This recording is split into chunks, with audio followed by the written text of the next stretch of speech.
Hello, Livewires. I hope you're all doing okay. We were supposed to be having our Easter family fun night tonight, and I'm really sad that we didn't get to do it.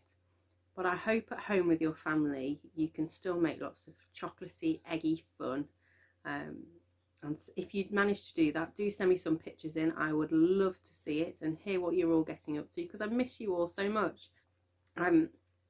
Today I'd really like to read you a story. It's called The Garden, the Curtain and the Cross, and it gives us an overview of the story of the Bible, and it helps us really understand what happened at Easter time, the very first Easter time. It's got some beautiful pictures in this book. Hopefully they'll come up on the screen as I read it to you. The Garden, the Curtain and the Cross. A very long time ago, right here in this world, there was a garden. In the garden, everything was wonderful. The world was full of laughing and playing and smiling and fun. There was nothing bad ever. There was no one sad ever. And best of all, God was there. Hello, Adam. Hello, Eve. He had made it all. He was in charge of it all. He loved it all. People could see God and speak to God and just enjoy being with God. Eve, God's here. He wants to walk with us again. How cool is that? Yay! I bet it's going to be even more amazing than yesterday. It was wonderful to live with God. But then, one day, the people did a terrible thing. They decided they didn't want to do what God said. They decided they wanted a world without God in charge. God calls this sin. Sin spoils things. So sin has no place in God's wonderful garden. God said to the people, "You can't live with me in my garden anymore." And he sent them outside. To show the people they had to stay outside, God put some warrior angels in front of the garden. The angels were like a big keep out sign. Now things were sometimes bad and people were sometimes sad. But people still kept sinning because they didn't want God to be in charge.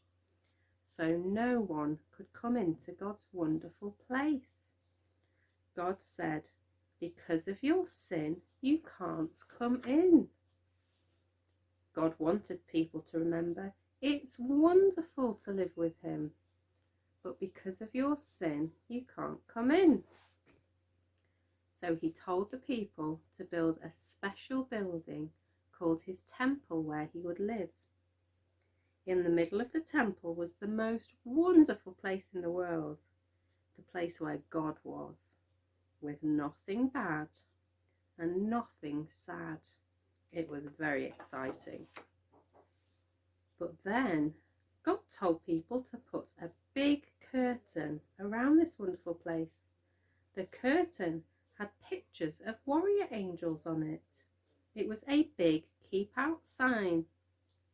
For hundreds of years, the temple curtain reminded people that God said, "It's wonderful to live with him, but because of your sin, you can't come in." Babies became grown-ups and had babies, and those babies became grown-ups and had babies, and those babies became grown-ups and had babies. Hundreds of summers and winters passed by, and the keep out curtain stayed in the temple. Then, one day, God's Son came to live in this world as a person. He was called Jesus. Jesus always did what God said.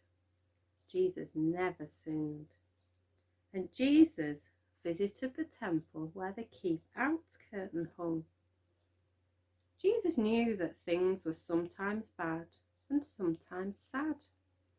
Jesus said that God had sent him to open the way back to God's wonderful place, where there would be nothing bad and no one sad. But people still didn't want to let God be in charge. So they decided to put Jesus to die on the cross. It was the most bad thing that had ever happened. It was the most sad day of all time.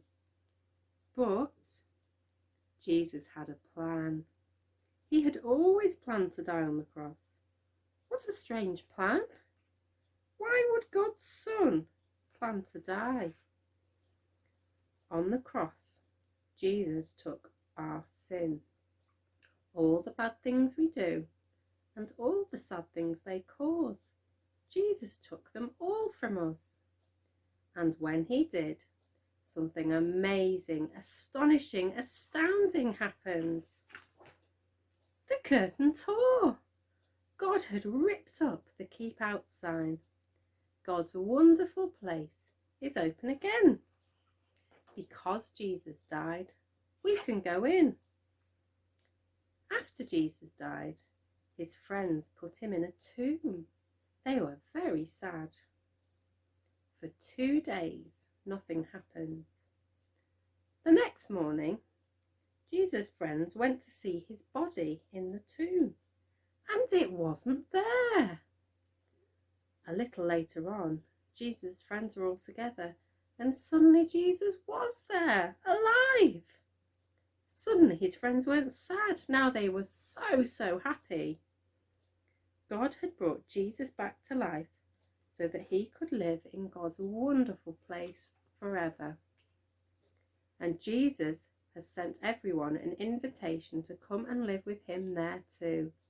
He tells us, God says it is wonderful to live with him, but because of your sin, you can't come in.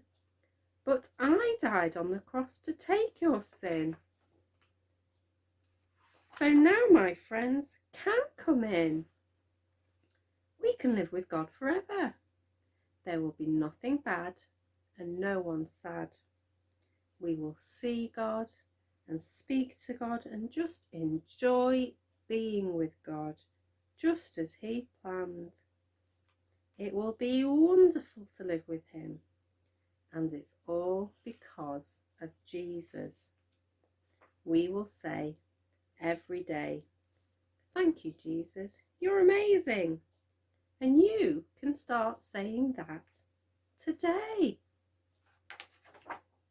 And that's the end of the story. And all of that is true, and it's in the Bible. You can look it up if you want to. It'd be great to do that in the run-up to Easter, to read more about him from the Bible. Maybe you could ask your mum and dad to do that at home with you. And if you want to catch up with anything else that's going on at Holy Trinity, do have a look on our YouTube channel. We're regularly producing videos to come out on there. And if you want to, there's a link to some activity sheets that go with this book. It'd be great to print those off and do them at home. Bye.